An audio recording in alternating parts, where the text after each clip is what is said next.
Ladies and gentlemen, boys and girls, children 18 plus. You are tuned in to the Lone Officer Podcast with me, Dustin Owen, and my main man, JC. John Coleman. Yo, what's poppin'? Green lights. Green lights. That means work activities. That means calling my making database. Money. Calling my database. That means everything's going well. That means we're watching our viewership grow. We're watching our membership over at TLOP online grow. We're watching our IG followers grow. Oh, shit, you It's love. green. I know, right? Yeah, or it's also the book I just finished. Finally, got through that Christmas Who's that? present. Matthew McConaughey. Don't nobody give a damn about his opinions. I like him. I don't know him. You would. I you like him. would. You know would what? have a boy crush on him. I don't. You know what? It's not. It's just a crush. It doesn't have to be a boy crush. It can just be a crush. Sure, whatever. Yeah. Can I not have like feelings towards another human being? I don't know the dude though. Yeah. I don't know him. I read his book. Oh, do that for me. That's fantastic. Fucking lines. You know, that was 100% improv too. That was not written in the script. You know, he wasn't acting off that yayo either. He might not have been. It's a very interesting book. The book that we're referencing is the book I just finished reading a few weeks back. You have no idea if you're not watching us on YouTube. Other pictures in there? Those are the best kinds. Oh my The God. best kinds of books. He The wrote best a book kinds of with books are the ones with fucking pictures in it. Yes. Nice. Okay. Yeah, but no, for those people who are like listening to us right now on their Apple or Spotify app, you can tune us in on YouTube. You can see the centerpiece is Matthew McConaughey's book, which was titled Green Lights. I wonder how much money he had to pay to get that #1 New York Times bestseller stamp on it. He didn't have to pay any money. It's a legit good book, and some people say it's really better if you listen to the audio because it's him narrating. What does he talk about? His life experiences, overcoming adversity, blah, blah, blah, acting, blah, blah, blah, Texas Longhorns, blah, blah, blah. Okay, it's still good, and it's entertaining. Wow, and, so I was right. And, oh my gosh, yeah. And it's an easy read. Big font? Big enough. Yeah, lots of spacing. You know, definitely a couple pages of filler, which I appreciate. Who wrote the book for him? You know damn well he didn't write this shit. He did. Like a pen and paper, Microsoft Word or whatever. Yes. I'm not even going to tell you more. You should read it, John. Are you that much of a sucker? You really thought he wrote this? I'm not that naive. He did. Are you going to write your book? You're going to just chat GPT it? I'm not going to chat GPT it. That's garbage. Literally, no. I've asked chat GPT to write me. I told you. And guess what? I read it, and I'm like, this is a whole bunch of nonsense, surface level. No. I think it's funny how that trend came and passed, kind of. It seemed like it did, like, oh, AI, and nobody. Well, the government got involved, and everybody put a big kibosh on it. Oh, really? That freaked out. Yeah, everyone freaked out. Thank you. You are my source of news. I don't know if that's really the truth, but that's just the truth as I know it. No, I'm sure AI is still going on in the background, and it's going to be the next best thing since sliced bread and the internet. And I'm sure Al Green and Al Gore both invented it. Al Green invented it with Al Gore. The R&B singer? Yeah. If he's still alive. He may have come back from the dead. Oh, my gosh. And allegedly he I don't think that's accurate. Brought by aliens, and yeah, he did it. We're all here by aliens, the Anunnaki. Ooh, spell that one for me, because you couldn't spell Jen Wynn's name last episode. Anu, Annuaki. Anunnaki. No buzzer. I got it right. We need to get a buzzer. All right, we do. Yeah, spell it again. Aunnu. I don't know. I forgot. Okay, and what is it? The Anunnaki is like the oldest civilization that brought us here. Talk to Sumerians. They give Sumerians all their ancient wisdom. Okay. So are they Homo sapiens or are they aliens? No, they're aliens, bro. They are aliens. The aliens that came down here, you know. Right. When people say, from the heavens, that's what it's from. Like, the fucking aliens came down. Interesting. I can't believe how people don't use common sense with that. Not one bit. 2023, here we are. Here we are, 2023. What do you want to talk about today? You want to talk about this podcast shit, so I guess we'll try to teach people how to do it. Yeah. I thought we're 350 plus episodes. 339. Okay. We're pushing 350 episodes. Yo, that's crazy. I looked at it, and it's the episode. I looked at it the same as the time. It's the universe. That is universe telling us I'm it's serious. a good idea. I'm serious. Yeah, no, John just looked. He just looked at his iPhone 6, and it said 339 on his iPhone. And this is actually episode 339. Yeah, because people are like, oh, I want a podcast, blah blah blah. Yeah, people do want a podcast. I want a podcast, so we did. But let's talk about what does it mean to podcast? Why would you podcast? How do you podcast? Is it a good idea? A bad idea? I don't know. Let's dive in. Mm-hmm. Well, first you got to start. What's your objective? 100%. Because I think people start like, oh, I want a podcast for what? Oh, because I can send it to my realtor. I could become a source of information. I was like, all right. But like, what is that? Do you expect more sales from it? Do you think it's going to generate leads? Do you think, what do you really want out of it? Because I think people a lot of times like, oh, I'll do a podcast and I'll do videos. And then from there, people will see my podcast and then it's just like, send me business. And I don't think that correlates. It doesn't one bit. And I think that step one is to answer why and be truthful with yourself. Be truthful. I wasn't truthful. I was not truthful with myself. What you mean? You told me why you wanted it. Did I? Yeah. Did I tell you straight up that I wanted to have my own radio show 3 hours a day, 5 days a week, nationally syndicated with millions of viewers? I think it's evolved for that. But when you first started, you're like, I'm sick of repeating myself over and over again to my loan officers. I wish there was a way I could just be recorded. But it also scratched an itch for you because you wanted to be a play-by-play commentator. But life took you a different direction, so. Yeah, I knew 3.5 years ago when you and I started this that at a minimum, I could create content for our 48 loan officers that work directly for me. Mm-hmm. There's another 200 that indirectly work at the same organization that I represent. And through our 48 loan officers, we had well over 2,000 new clients a year. So I'm like, at a minimum, I'm going to create content for 48 LOs and their 2,000 clients. Yeah, that's how it started. Yeah, but had I been truthful with you and truthful with myself. Whoa, is this a coming up? What happened? You lied to me? No, I've always dreamt of being something bigger than I was. I dreamt of that fame, of that celebrity. And there's a certain part of me that, was too afraid to admit it, right? Maybe afraid of ridicule, afraid of how people would look at me. I was like, no, I've loved what Clark Howard has done. And I'm jealous of what Dave Ramsey has. And I'm a fan of Joe Rogan. And I listen to Ed Milet, right? And then on a smaller scale, looking at the people who have done really well in our industry throughout the years, who have had success, if you deem success based on views and based on subscribers, right? Frank and Brian over at the National Real Estate Post. I was like, yeah, I could do that too. Right? Or even watching Ryan Hills with RE Source. I'm like, yeah, Ryan does a great job. I could do something like that on the East Coast. Or even there was way back in the day, guys like Todd Duncan sold tapes, like actual cassette tapes. What's a tape? Exactly. It's like after 8-track, before CD, you had a cassette tape. Does your car have a cassette tape holder in it? It did. My old car did. The Porsche did? The Porsche did, yeah. Wow. Yeah. So, no, it didn't. It didn't have a cassette tape. It had a CD player. Yeah, they were both irrelevant by the time I was driving. Like, what like, why the hell do I have this?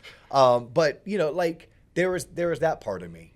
But I wasn't willing to set myself out there for that type of ridicule or potential failure. So I went with the low-hanging fruit, and the low-hanging fruit was those people. Mm-hmm. But if you look at everything we've done intentionally, from the mics to the cameras to the not willing to have a guest not be in studio with us or live and on location with us, it's because of this underlying theme of I want a national platform. I want to be that guy that they say, man, if Joe Rogan and Dave Ramsey had a baby, it would be Dustin Owen. You got to tune into his show every day from 4 to 7. It's amazing. His and his co-host John Coleman. That dude's hilarious. Oh, my God. Look what I'm getting you into. No, yes, I think you should start with, if you're looking to start your own podcast, it's like, first answer why you're doing it and who is your audience. Why and who, because trying to emulate what we've done. Possible. Possible, but is it what you really want to do? Nah, ain't nobody like me, kid. Facts. Yeah, are you going to find a John Coleman because he's the real talent of the show? I think that's what goes over a lot of people's heads. Like, some people just have it and some people don't. A lot of people want to get behind the mic and talk, and they might be really good on the phone, might be really great in person, but as soon, just like when you see the red light in the camera, when you see this mic go on and you hear your voice, you're like, you clam up. And do people really want to see that? No. You look like a squid when people see you on tape. So, that's the intangible. You just got to be real with it. Some people suck on TV. Some people suck at podcasting. I didn't make the rules. Okay. Yeah. So we're going to revert back to are you going to be able to do this that we're doing? What I was going to go with, and you are right. Like, I'm not going to even try to counter that, because there is a certain element of talent. Right? Do people want to listen to you? Are you funny? Do you have the ability to tell a story? Do you have the ability to interview someone? Can you tie down a message? Takeaways. Yeah. Can you come up with the good takeaways? Can you recap? Can you put that into language that people are going to understand? But no, I was going to tell the truth. We've been doing this since Q1 of 2020. Here we are in June of 2023. We're about 20 grand in the hole, and we've never made a dime off of the podcast. That's also true. Right? So, and we've recorded 337 episodes. That's 337 times we had to edit, we had to record. I mean, 3.5 years. This is a major, major long play. So you have to ask yourself going into it, is this what you want to do? And I would tell you probably not on this scale. I would say because you're not trying to do the 3.5 year long play. And then you would argue with someone that this meaning what you and I do only works because we haven't made it about the money. We've made it about the fans. We've made it about the content. We've made it about having fun. We've made it about entertaining and educating, but we've yet to make it about the money, because you start making stuff about the money and you're going to ruin it. Right. And you put pressure on yourself, and then all of a sudden that pressure leads to frustration, unhappiness, and then you just quit, because why should you do something that's not fun? That's what happens a lot of time. You'll see people do it for 2, 3, like not even 2 years is a long time. So people do it for like a year, a couple months, and then give up. Yep. So my first suggestion is, if you're going to do a podcast, you have to make a commitment to yourself. You're going to do it for 1 solid year. Period. End of story. That's where I would start. First, you have to figure out your audience. Like, why are you doing this? And then, who is your audience? And for most of you, can I tell you your why?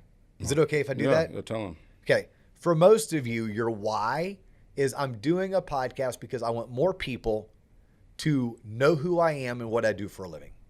That is your why. Okay, you don't have to go national with that. You can stay within your local region or your state. You do not need national. So then that if that is your why, then who is your audience?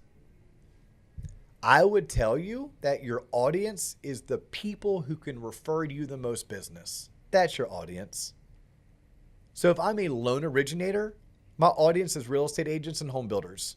I want to create a show where I feature real estate agents and homeowners so that I can put a spotlight on them. I don't care if 30 people tune in or 3,000 people tune in. What I care about is my podcast was a way for me to backdoor one of my target referral sources or one of my target clients, offer them to come hang out with me, get to know me, give them a thing of value called this asset. The asset's the actual recording. And I interview them and I put a spotlight on them. So olive branch is good. Olive branch day. Yep. I could do that if there was somebody that I wanted to recruit to come work for my firm. I could do that in multiple industries, not just mortgage loan originating. Question for you. What Yes. would you say off the top, what are the 3 biggest surprises and or wins that you've had after launching this podcast that you didn't expect?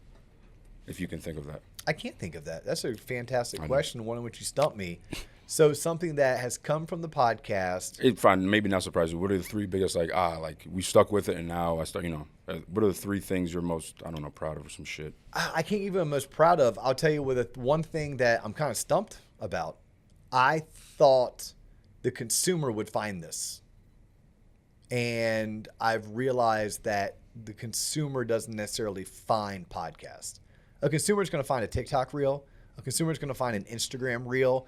A consumer is going to find a legitimate YouTube channel, but they're not going to find your podcast per se. Other professionals are going to find your podcast. So that was a big surprise. Well, that's good to know though, because 100%. Yeah, like I've learned just recently, I've been able to put it in words. We have a YouTube channel, but we don't have a YouTube channel. Okay, we don't have a YouTube channel that has that thumbnail, that 6 to 8 minutes of hook and catch and call to action that gets hundreds of thousands of views and hundreds of thousands of subscribers. No, we have YouTube so that people can consume all 30, 40, or 50 minutes of our podcast through YouTube the same way they can do it through Spotify, the same thing that they can do it through Apple, Stitcher, etc. So now that we've onboarded Mark and Nikki, and Mark and Nikki are behind the scenes truly working on the business part of TLOP, we've already recognized we now need a YouTube channel. Not a YouTube channel that also hosts our episodes. No, a YouTube channel that speaks to our brand.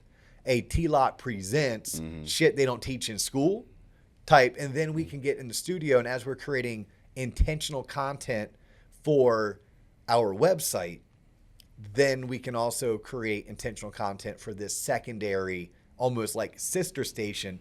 That'll be your traditional YouTube channel. We will still use YouTube as a vehicle to promote the episodes that we create, but they're going to be like yin and yang. Apples to oranges. What do you think has opened up more opportunities for you?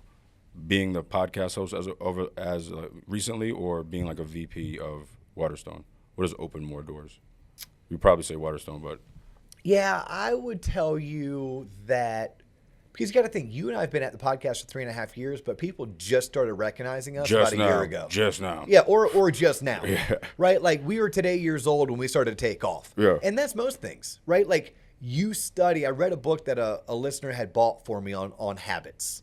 And it wasn't Atomic Habits, but it was another book on habits. And I remember reading some chapters, and it talked about like these instant successes, i.e. the Beatles.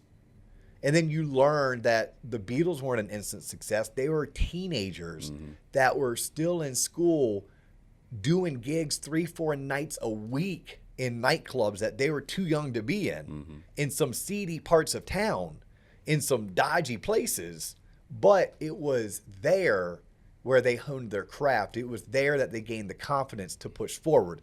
Now, by the time they made the Ed Sullivan Show, now Beatlemania. It's like, no, Beatlemania, these guys have been out for 3.5 years. So currently, yes, me being a elder statesman in the mortgage industry with almost 20 years experience still carries a little bit more clout in that industry than hosting the #1 podcast for mortgage professionals and their clients. Fast forward in a year and ask me that question, based on the trajectory that we're experiencing right now, I think that could change. But I would tell you this, and this is the encouragement for anyone who's starting off wanting to podcast and you're trying to determine, hey, do I want to podcast or not? I will tell you that dropping your podcast will get you an appointment a lot earlier than dropping whatever it is on your business card. Like, that, to me, is why many sales professionals, business owners, entrepreneurs should have a podcast. First and foremost, you should have it so that you can use the podcast to backdoor your ideal clients, your ideal referral sources. And then at which point you're like, yeah, I have this podcast, and launched it on this date. This is the title. This is what we talk about. I'd love to feature you. And as long as it's local, it doesn't have to be local. Maybe you can do Zoom. We don't do Zoom for a reason, right? And why do we not do Zoom? Because I'd be liking that people-to-people interaction. Okay. And you don't like the way it looks. Look, at the end of the day, I'm a quality snob. Just straight up, pinky in the air, quality snob. I noticed as a podcast fan, I knew the 1 or 2 times that I didn't even tell you the episode. Ed Milet interviews Tony Robbins, and it's done not in person. I don't know if they did it over Zoom. That was before Zoom days. Or how they did it. No, it was during COVID. Oh, so it was recently. It was during COVID. Garbage. And I'm a big Ed Milet fan, right? I respect the hell out of Tony Robbins. Those guys have resources at the wazoo. And then there was once or twice, same thing, whether it was during his move from California to Texas or COVID or what have you, Rogan didn't have a guest in studio. It wasn't the same experience. So I knew going into it that wasn't what I wanted. Now, I also had a bigger vision and a bigger dream that most people aren't going to go chase. So if your dream and your vision is, look, I'm using my podcast to backdoor to meet people, Zoom all you want. But if you're going to Zoom, it's like, look, if you're going to do anything, like, you might as well put a little extra effort behind it. Make sure you have the right camera, the right mic. Make sure that you have yourself properly framed. Make sure you have some kind of backdrop. I mean, come on, you can go buy some 99-cent plastic ferns from the dollar store, but you kind of set yourself up to where it looks decent behind you. You look good and you sound good, but the issue is you can't do the same for your guest. So the positive of doing a podcast where you do it over Zoom is now you don't have geographic restrictions. Now you can go chase clients from coast to coast. But you don't know what your client's mic like, what your client's lighting situation like, what's the camera like, and what's the backdrop. Plus, you do a good job of getting to know the individual, like with the prep time here, face to face, rather than. Yes. Yeah, the best thing about face to face is we don't do an over the phone prep. They typically show up. We spend 5 to one time 55 minutes. Jesus. Hey, if we're really vibing and gelling, 55 minutes. But I think people need to understand how they can do it and why they should do it. And I want them to be encouraged to do it, but I want them to also know the facts. I don't want to be that guy or girl that's out there trying to sell a product. Here's how you can make $1 million podcasting because I did. I'm like, no, you didn't. You didn't make $1 million podcasting, right? You made $1 million and then you decided to podcast. And maybe that podcast helps you continue to make $1 million.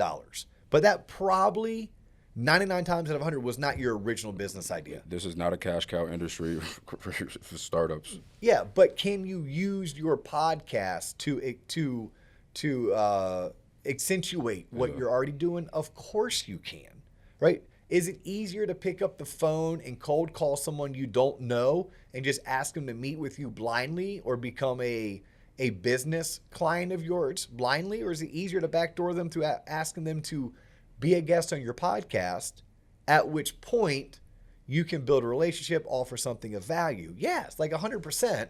But then you have to figure out what pays your bills, right? So if you're a realtor, what pays your bills is selling homes.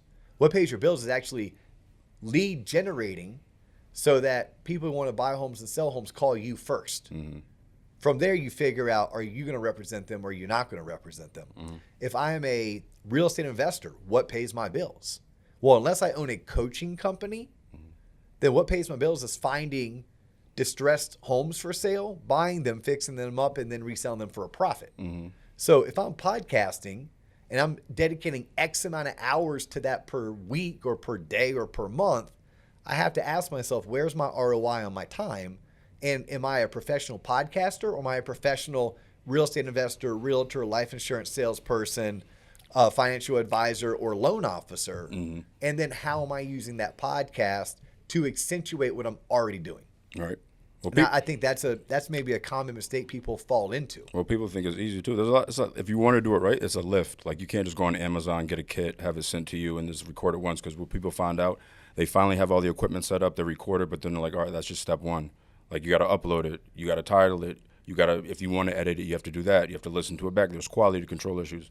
So a lot of people get into it. It might be a heavy lift fun at first, but by the third episode, when that's not their wheelhouse, they're not. People are realtors. People have other professions, not in content creation. But when you fall for the trap of oh, that looks easy, that looks clean, I can do it. It's a trap. Yeah, and that's why I said probably 10 minutes ago, dedicate 1 year mentally. I'm going to do this for a year. And something you and I did really well, we stuck to our cadence.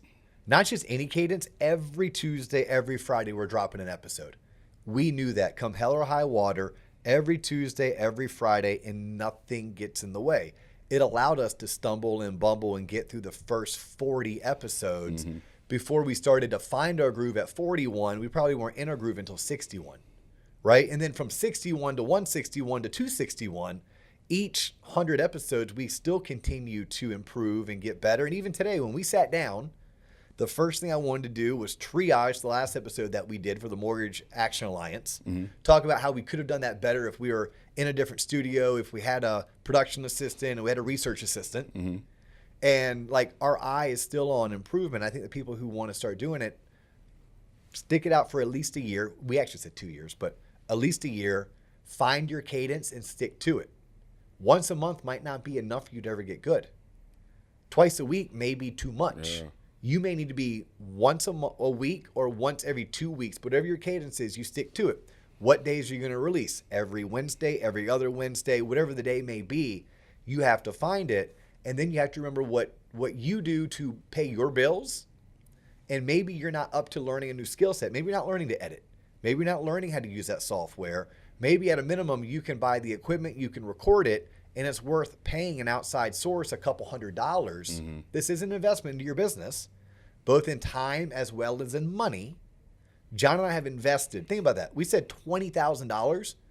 I can't even count how many hours. 20,000 hours. Wait, I don't know. Like how many hours? If you said if you said 10 hours for you, 4 hours for me, 14 hours a week.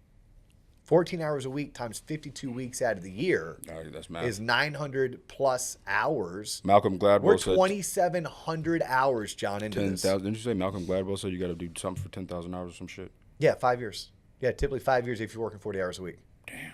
Yeah, so 40 hours a week is 2,000 times 5. Yeah, 10,000 hours, like the 10,000 hour rule. I'm asking you that. And you and I are sitting at 2,700 hours combined. What's more rewarding, being a VP of a mortgage company or being the host of this podcast? What's more fun? Reward. Podcast is way more fun. What's It's just more a rewarding, non-monetarily. So wise. I earned my role, and I, with my two business partners, built it from the ground up. Yeah. Like, that's my baby. That's my first Do you baby. think TLOP is going to lap it, though? Because, like, we'll grow, and then you'll be like, no, I know that was my first kid, but the second kid's way better. And that's going to be TLOP. Possibly. Maybe. Put it out there. You never know. It could just happen, right? Mm-hmm. Yeah, so let's get back on the people who are thinking they want to do it. What type of equipment would you suggest? Like, what have you learned in the past 3.5 years? What have I learned? You can record a podcast on your iPhone. Okay. Tim Davis does it. Yes. Isn't that what he does? Yep. So like, I would say that from a technical aspect, you want to have microphones. I mean, there's 1,500 YouTube videos. You can go down that rabbit hole.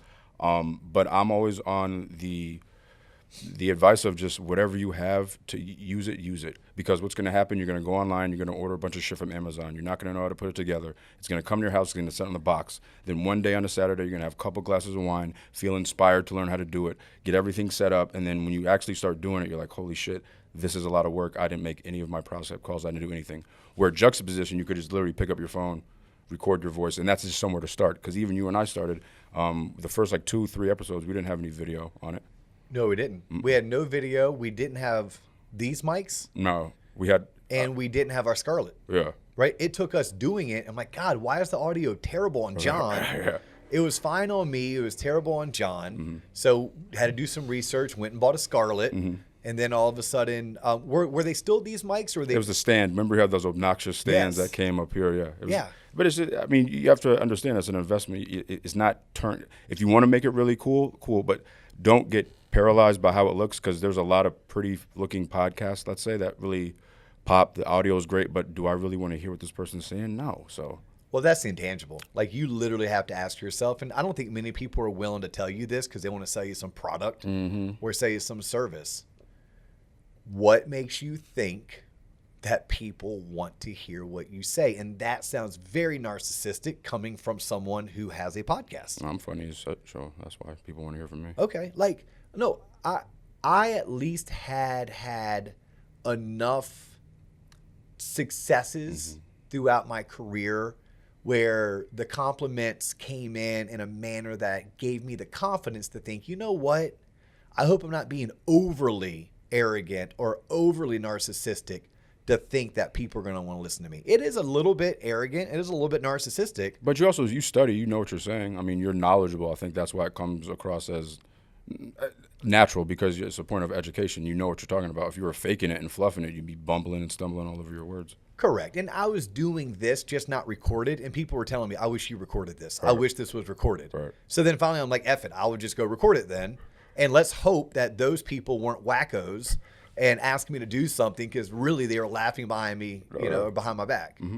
But there's a certain element of what makes you think that you speak in a manner that you're going to be able to hold my attention, that you're able to ask questions in a manner that elicits a response that's going to make sense to the audience. And if the response doesn't make sense to the audience, do you have the fortitude to pick up on that and then take your guest words and restate their statement better than they said it? Because that's something a good host has to do. Now, something a good host has to do, and I don't do a great job of this. Just letting other people talk? Yes. Is let other people You talk. be loving that. What? Not letting people talk. It's a bad habit. It's a bad habit. Don't be sorry. Don't be sorry. Be better, Dustin. John, I'm telling you today, I will be better. Sometimes I think it's a race, and I just get my words out No, first. but also you're excited, but that goes to like if you have a guest who can't like finish a thought or carry on a sentence, like you have to make sure there's a tie down or takeaway because they just be going off on tangents, and you're like, what the hell did you just say? Cool. Like you have it's a talent to be able to like, hey, reel it back in, let me translate whatever the hell he or she just said. And that is probably where when I do fail, it's why I do fail. I fail because I'm afraid of where this is going to go. Is it going to ramble? Is it going to make sense? Am I going to lose the audience? Right. Do I need to keep this moving? And if so, let me just beat you to the punch, state what I think you're going to say it in a manner that I think the audience wants to hear, and then ask you another question. Yep. But no, but equipment-wise, like what do you use for editing? I use GarageBand, so it's like if you own a Mac, which I hope everybody does. If you're using PCs, I feel bad for you. I use a Mac and use GarageBand. This is a software that comes with it. It lets you record audio. We use basically the Rode pod mics. Honestly, these are like pretty basic. This is entry level. Everyone says we should get like fancier mics, like Sennheiser or whatever. But I mean, this works. That's why another thing. Don't get paralyzed by like, oh, I need all this fancy equipment before I start. No, these mics are fine. The equipment is fine. I have a MacBook. The Scarlett, that's just an audio mixer. So we use these XLR cables. These are the thick ones. I don't know if people at home can see. But these are the fancy ones that can go in guitars and microphones on stage or whatnot. And a mixer, that's it. And then obviously we record video as well. So I just have 3 Sony cameras set up. And we started with 2. Yeah. We started with 2 Sony cameras. And if you go back and watch old episodes, they would time out after 30 minutes. Yeah. Unless John wasn't co-hosting that day. Correct. And if John was just producing, then he would have the opportunity to finagle the cameras so they didn't time out. Right. And then finally we raised enough money to buy a 3rd camera, and now we have 3 cameras set up. But there's all kinds of stuff. You need a software platform to host it. We use Podbean. I mean, there's a plethora of them out there. Spotify, you can host. What do you use to edit the video? Adobe Premiere, so it's like an editing thing. If you have like, it's like Photoshop basically for video editing. Is that what I pay $30 a month for? Yeah. Literally $30 a month for Adobe Premiere. It's subscription based now. Everything. I know, but I'm saying how cheap it is. Yeah.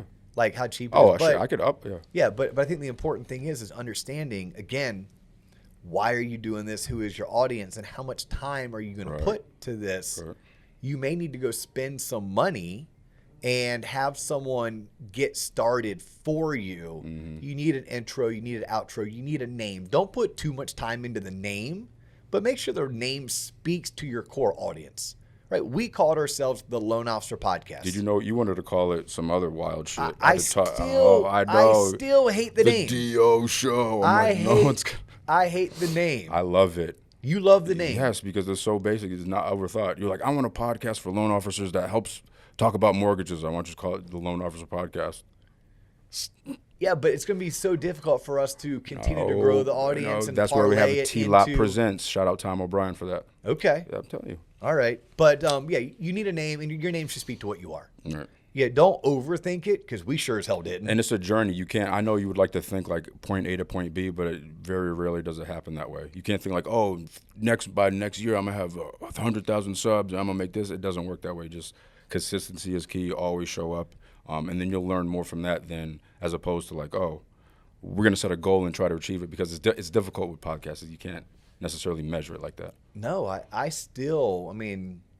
Again, I'm sure there's some things that we could do to monetize that we refuse to do. Like, we refuse to let YouTube give us money so they can run ads. I hate that shit. We are not for sale on the podcast. Our goal is to keep the podcast free, to keep it fun, because we have learned where we make money is when mortgage loan originators need resources. They need coaching. They need scripting. They need branch manager in a box. And yes, for $100 or so a month, you can become a member of our community, and we will feed you with all of those resources.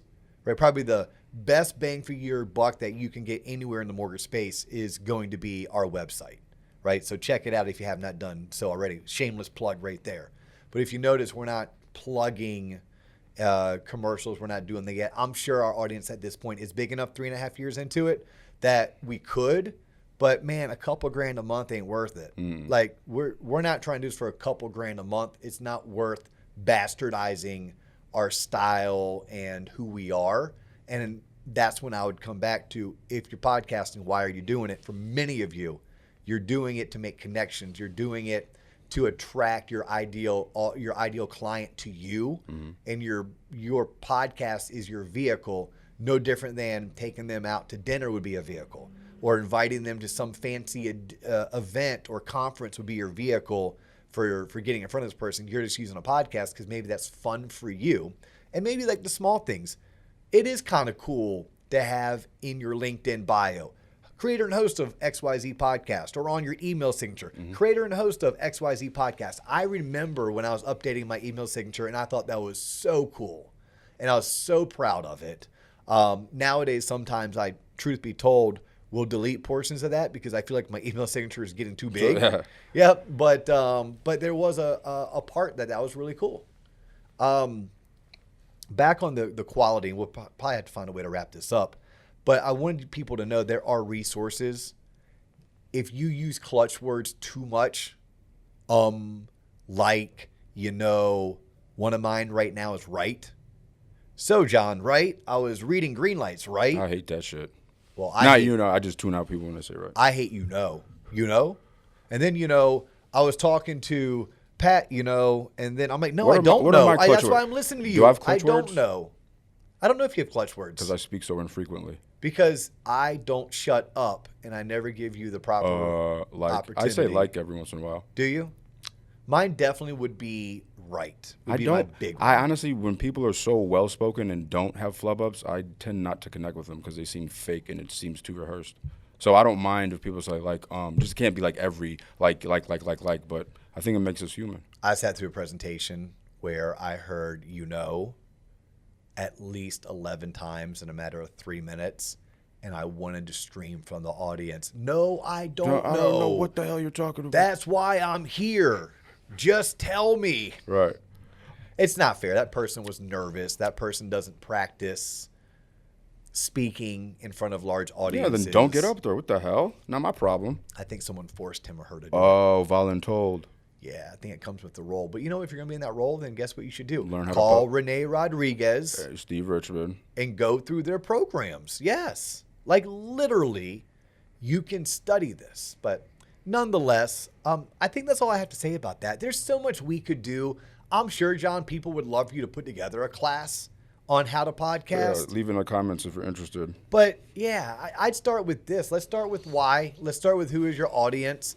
And then let's have you ask, is this the highest and best use of your time? Because it's going to take you time. It could be 4 or 5 hours a week. Hell yeah. Especially if you're doing it on your own just to get one episode out the door. Yeah, if you didn't have me, what would shit? It wouldn't get done. Right. It wouldn't get done. I am free for if you need to hire me, hit me up. Yeah, he's actually a lot of money. Don't call me. He is $1,000 an hour. People say like, 10, you can make you also you can make so much more money if you work, but I'm like, yeah, but then that's more work and less life. Yeah, no. So hopefully this brought people some insights into you and I, where we started, where we're going, gave them some decent insights as to whether or not they would want a podcast on their own. Mm-hmm. And yeah, if you do have questions regarding podcasts, hit us up on IG. You can find me on LinkedIn. I'm Dustin, last name Owen. Our website is tloponline.com. You can connect through there. It'll go to either John, Mark, or Nikki. Nonetheless, it'll find one of us, and we'll be able to answer your questions. And yeah, I think at one point we may actually put together a course for those that are really interested. I would only want to offer that course to someone who's listening to this episode and thought, okay, those guys did a good enough job of describing the pros and cons.